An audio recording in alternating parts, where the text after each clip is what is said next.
Halo pemirsa Reportase Weekend, apa kabar? Semoga dalam keadaan sehat tentu saja bersama keluarga. Nonton Reportase Weekend, acara yang dipersembahkan dari VOA di Amerika Serikat bareng saya Vina Muptadi dari negara bagian Maryland. Dan juga bersama saya Ian Umar dari apartemen saya di Washington DC. Di masa seperti ini kayaknya ada baiknya kita mengalihkan perhatian sedikit dari isu-isu yang terlalu membuat kita istilahnya depresi atau stres. Nah, ini adalah momen terbaik mungkin kita mencari hobi yang baru. Masalah-masalah yang ada di TV segala macam, news atau berita pandemi, tolong dikurangi buat kita dan kita memperhatikan untuk diri sendiri. Setuju nggak, Fit?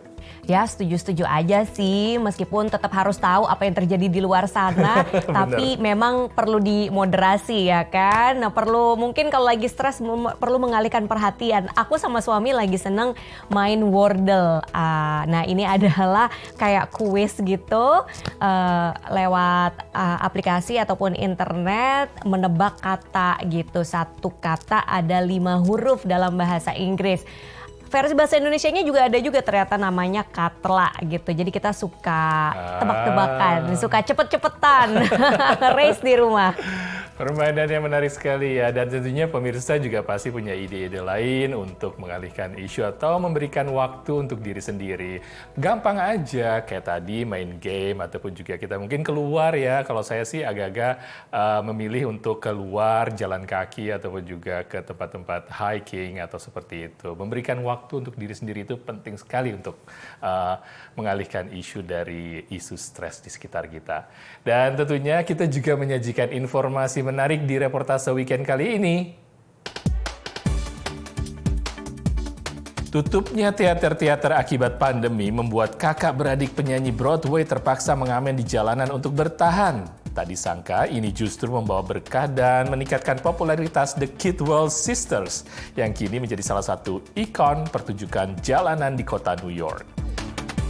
Perhatian banyak warga Amerika tertuju pada pertandingan puncak Liga Football Nasional atau NFL Super Bowl di Los Angeles pada pertengahan Februari lalu. Selain pertandingan, warga Amerika juga terbiasa dihibur dengan iklan menarik bertabur bintang dalam siaran langsung Super Bowl. Jatuh cinta dengan dunia periklanan membuat Maura Munaf, lulusan Boston University, memutuskan menjadi penulis iklan atau copywriter. Bersama rekan kerjanya, Maura bahkan berhasil meraih Silver Award dari majalah Grafis melalui iklan sosial mengenai tunawisma di Amerika. Pemirsa, yang namanya kota New York itu identik dengan pertunjukan teater Broadway. Tapi teater itu sangat terimbas pandemi. Dari sejak tahun 2020 itu ditutup semuanya. Kemudian sudah dibuka nih tahun 2021. Baru dibuka beberapa bulan harus tutup lagi karena varian Omicron. Belasan pertunjukan ditutup, bahkan ada beberapa yang akhirnya ditutup total dan tidak akan beroperasi lagi. Dan imbas dari ditutupnya Broadway ini atau di-postpone dan segala macam atau di-reschedule, tentunya para pemain Broadway dan juga penyanyi Broadway terimbas. Dan ini juga diceritakan oleh The Kidwell Sisters. Dua-duanya adalah artis penyanyi Broadway. Karena mereka tidak punya pekerjaan, mereka harus beralih dan mengamen di jalanan di sekitar kota New York. Ternyata ini membawa anugerah bahwa mereka, karena mereka semakin terkenal sebagai salah satu ikon pertunjukan jalanan di kota New York.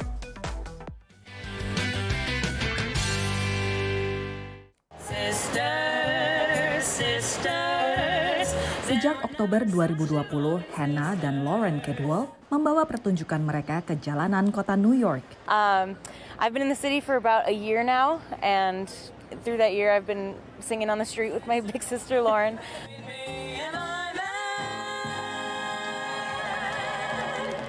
Bagi banyak seniman termasuk Hannah dan Lauren, pandemi bukan hanya menyurutkan aspirasi panggung, tapi juga mata pencaharian mereka.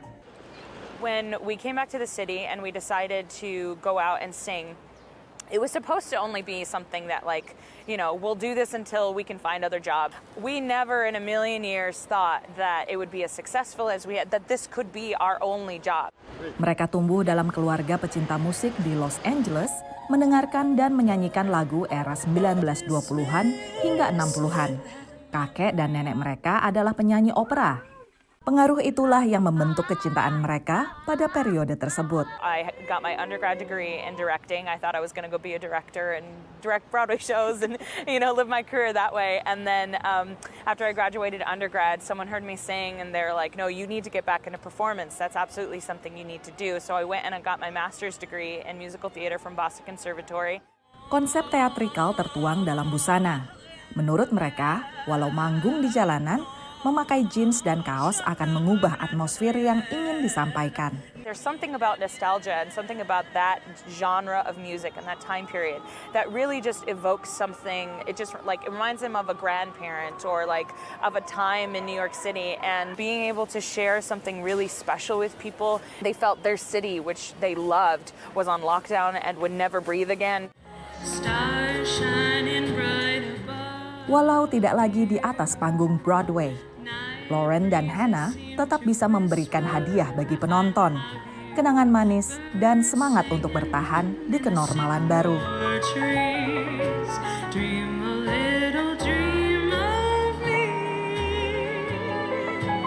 Dari kota New York, VOA.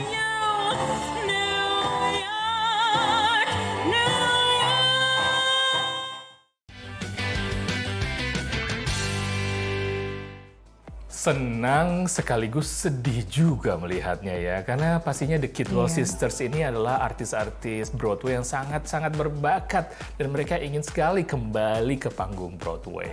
Gak cuma para artis yang ingin kembali ke panggung ya, para fans, penonton, turis juga sudah gak sabar untuk nonton lagi Broadway secara in person di New York. Semoga sebentar lagi keadaan lekas membaik dan bisa dibuka lagi. Jangan kemana-mana pemirsa, tetap di Reportase Weekend.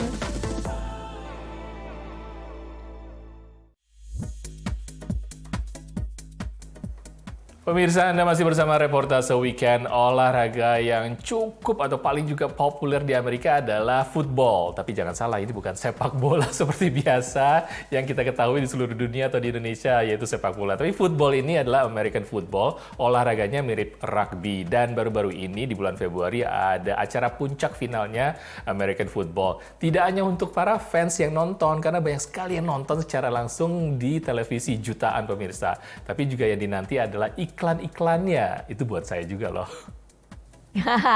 Sama aku juga, dan juga buat para penonton warga Amerika yang nggak ngerti football ya kan, tapi tetap pengen nonton Super Bowl untuk menikmati pertunjukan halftime show dan juga iklan-iklan seperti yang tadi Ian bilang. Kenapa iklannya menarik? Karena kreatif, terus lucu-lucu, terus bertabur bintang, nggak cuma bintang nasional tapi juga internasional, dan harga tayangnya itu mahal banget pemirsa, sampai jutaan dolar alias miliaran rupiah.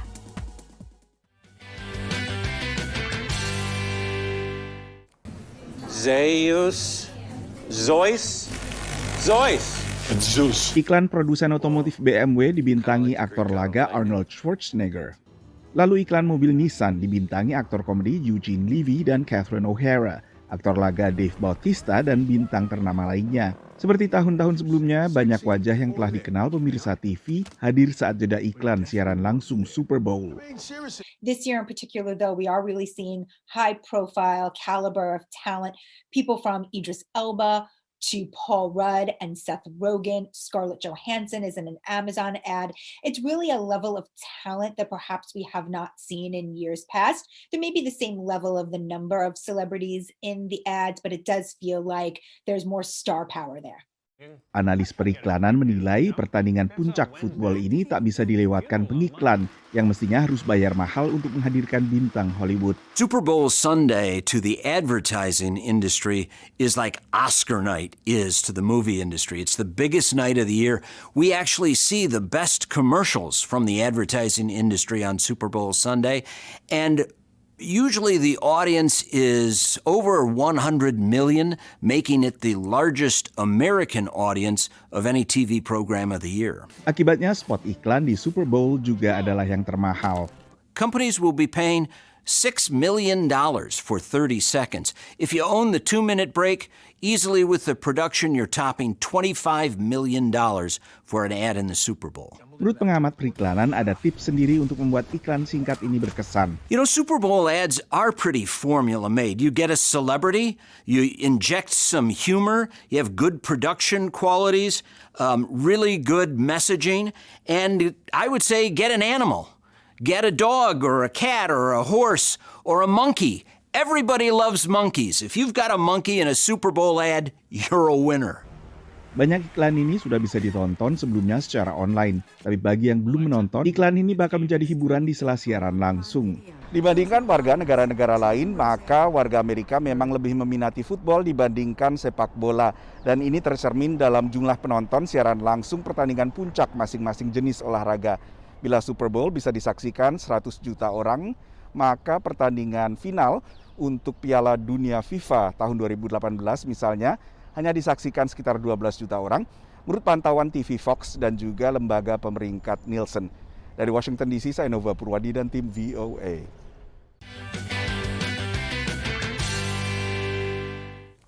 Lucu-lucu dan kreatif-kreatif sekali ya kan. Nah kalau misalnya nggak bisa nonton pas Super Bowl itu banyak juga iklannya sudah tayang secara online.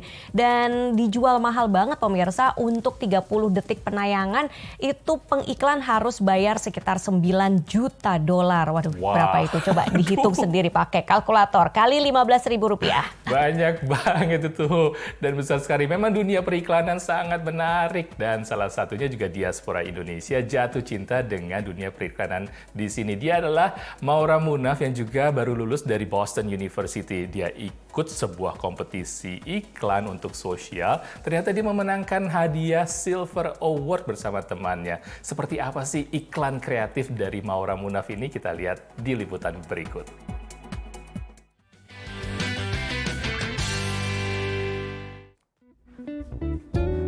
Cuman aku selalu tahu kalau aku suka nulis dan suka bercerita dan suka imajinasi. Dengan imajinasinya, maka kardus pun dipakai Maura Munaf, copywriter atau penulis iklan di Boston, Massachusetts, untuk merepresentasikan kehidupan kaum tunawisma. Di Amerika itu isu tunawisma itu sangat-sangat besar. Kita mikir bagaimana kita bisa membawa atau meningkatkan kesadaran terhadap masalah ini. Jadi kita membuat iklan yang menggabungkan awareness terhadap orang yang tunawisma dan juga iklan-iklan furniture kayak IKEA contohnya. Judulnya adalah Affordable but Unlivable, yaitu artinya sangat murah tapi sangat tidak bisa untuk hidup. Iklan parodi mengangkat isu sosial tunawisma yang digarap Maura bersama Ellie Falan, rekan kerjanya di perusahaan iklan Digitas Health, berhasil memenangkan penghargaan Silver Award dari majalah Graphis. I think it was a very timely topic for us. There are so many things to protest in the United States right now, especially throughout the pandemic where we could see the issue getting worse and worse. Working with Maura throughout the process was great. She's so driven and detail-oriented. It's very easy for her to inspire the people around us. Maura mulai jatuh cinta dengan dunia iklan saat magang di sebuah perusahaan iklan di Jakarta sebagai copywriter. Dan salah satunya adalah memenangkan pitch buat Tinder di Southeast Asia. Dan disitulah aku juga jatuh cinta dengan advertising. Memanfaatkan kesempatan yang diperolehnya, Maura pun serius menekuni kuliah di Boston University jurusan film, TV, dan advertising. Ia bahkan berhasil lulus dengan predikat kehormatan tertinggi atau summa cum laude. Maura kini juga bekerja untuk perusahaan iklan Group Connect yang menangani klien besar seperti Bank of America. Basically, kerjaan aku adalah bagaimana aku bisa menyuarakan brand-brand ini supaya bisa selalu connected dan selalu relevan di kehidupan audiensnya. Ia berharap dapat mengubah dunia melalui pesan iklan seperti yang dilakukannya melalui iklan mengenai tunawisma. Kesadaran bahwa kreatif dan sosial tuh bisa banget bertemu di tengah dan bisa banget membuat karya yang bagus gitu loh. Jadi bukan hanya membuka pembicaraan baru tapi juga inspirasi baru buat orang lain. Untuk selalu berbuat baik kepada orang. Luki Aryani, ibu Maura, amat mendukung minat anaknya di dunia periklanan, apalagi saat mengangkat isu tunawisma. Karena memang intinya sih buat saya, anak-anak itu yang utama adalah berbuat kebaikan. Nah ini adalah salah satu cara dia untuk berbuat kebaikan melalui kreativitasnya dia. Dari Washington DC, Dania Iman, Nia Iman Santoso, VOA.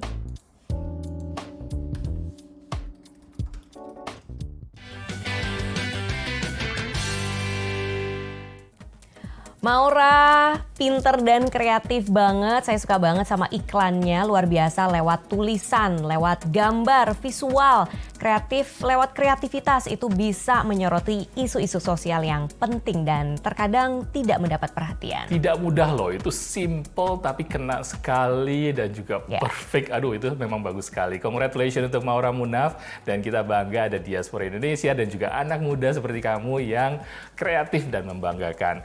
Jangan kemana-mana pemirsa, Reportase Weekend akan kembali setelah yang satu ini.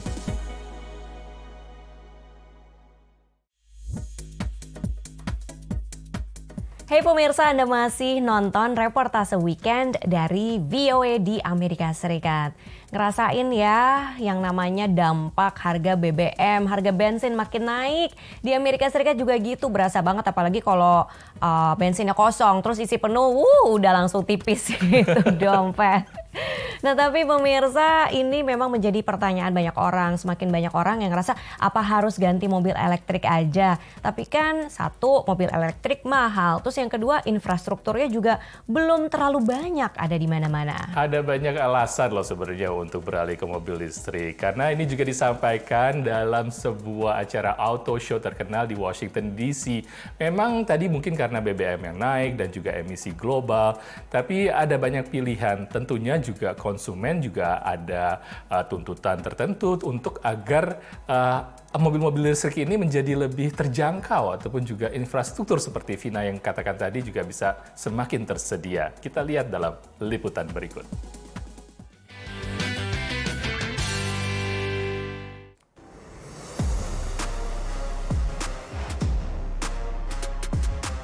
Mobil eksotis dan mewah dengan fitur futuristik ditampilkan di Washington Auto Show 2022. Tapi daya tarik utama pameran ini adalah pavilion mobil listrik, di mana kendaraan baru bertenaga baterai menyedot banyak perhatian. So one of the reasons I came here for this auto show is to find out what the automobile makers individually and collectively are planning for the future of the electric car or hybrids on the way. Secara global, penjualan kendaraan listrik meningkat 41% pada tahun 2020. Pabrik mobil utama seperti Toyota dan Ford kini berupaya memproduksi lebih banyak model mobil listrik yang tidak hanya hemat bahan bakar, tapi juga ramah iklim. There certainly is a higher demand in recent years for these types of alternative fuel vehicles than there have been in the past. It seems as if consumers are really wanting to lower their carbon footprint. Mark Spencer ingin mengganti mobilnya dan datang bersama putra dan ayahnya untuk melihat kendaraan listrik. Ia mencari mobil listrik dengan jarak tempuh dan harga lebih bagus, tapi ia juga melihat masalah lain. They need to get the price down so everyone can afford it, and they said they really need the infrastructure to support them. You just can't afford to wait at a gas station for 30 minutes for a charge. Washington Auto Show kembali berlangsung setelah jeda 1 tahun. Dan sorotan tahun ini adalah kendaraan listrik dan infrastrukturnya. Pavilion mobil listrik di pameran ini didukung Electrify America yang berpusat di Washington. Ini adalah jaringan stasiun pengisian cepat yang tersebar di seluruh Amerika Serikat. Dengan mengusung tema The Future is Electric, tujuan Electrify America adalah memberikan kemudahan bagi konsumen pemilik mobil listrik. Tesla has been selling electric vehicles for a long time. The problem with that is they're largely for wealthy people. So if you can take Tesla out of the equation and put in somebody like a Nissan or a General Motors or a Toyota or a Hyundai that does have mass market capability, you can have the nation adopt it quicker at a more affordable rate. Menurut John, konsumen Amerika kini lebih terbuka untuk beralih ke kendaraan listrik karena pemerintah memberikan insentif pajak. Dan ada lebih banyak insentif lagi yang ditawarkan dalam program Build Back Better Presiden Joe Biden.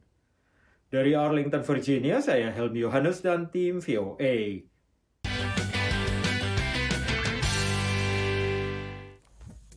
Nah, benar kan, banyak konsumen masih menunggu supaya harga mobil listrik lebih turun lagi, terus juga menunggu kesediaan infrastruktur yang lebih luas lagi supaya bisa isi cas baterai di mana-mana, apalagi kalau lagi perjalanan jauh, ya kan? Iya sih, benar juga ya. Tapi ternyata tren berkelanjutan atau energi berkesinambungan seperti ini juga terjadi di dunia fashion.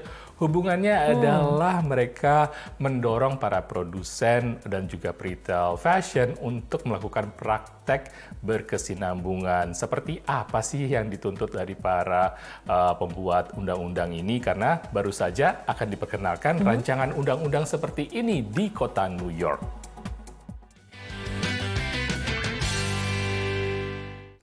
This is all out of shoes from a thrift store. Nicole mahir memberi hidup baru pada barang bekas. This is the oven mitt jacket.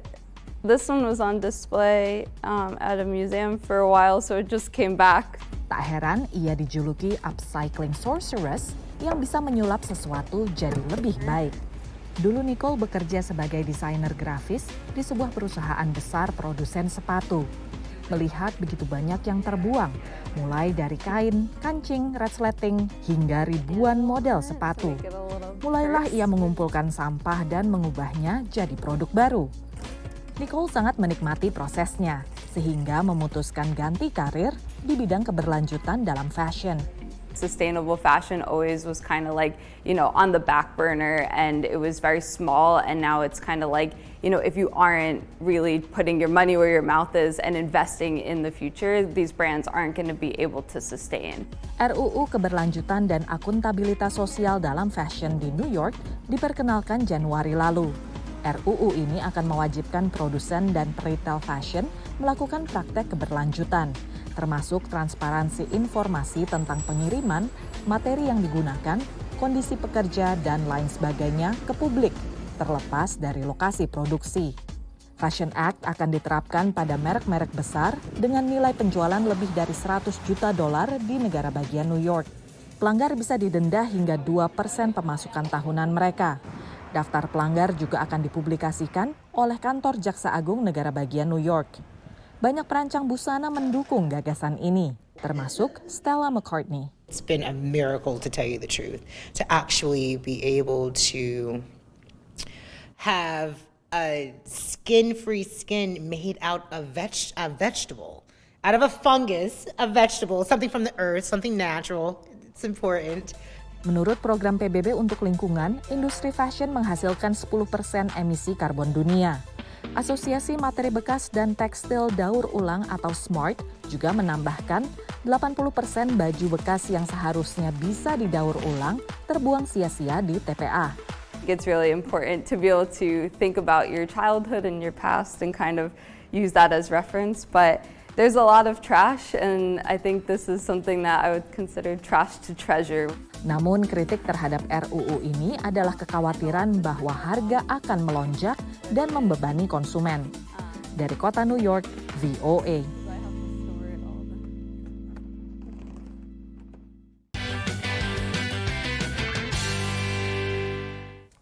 Wah, kalau RUU ini jadi disahkan, maka ini akan mengubah wajah fashion di New York dan bisa jadi menular ke negara-negara bagian lain di Amerika Serikat. Artinya penggunaan bulu atau kulit atau bahan-bahan materi untuk dijadikan pakaian itu semuanya harus memenuhi persyaratan, harus ramah lingkungan dan harus berkesinambungan. Wah, ini baru yang namanya undang-undang ya, tapi ini masih rencana atau rancangan undang-undang pemirsa. Kita lihat seperti apa sambutannya, tentunya juga ada pro dan kontra, dan memang tujuannya mungkin bagus untuk ramah lingkungan dan berkesinambungan. Baiklah pemirsa Reportase Weekend, sayangnya buat kita saat ini harus berpisah. Tentunya kita akan kembali lagi dalam Reportase Weekend berikutnya. Saya Ian Umar dari apartemen saya di Washington DC. Dan saya Vida Muptadi dari rumah saya di kota Silver Spring, negara bagian Maryland. Kita akan ketemu lagi di Reportase Weekend di akhir pekan depan. Sampai jumpa.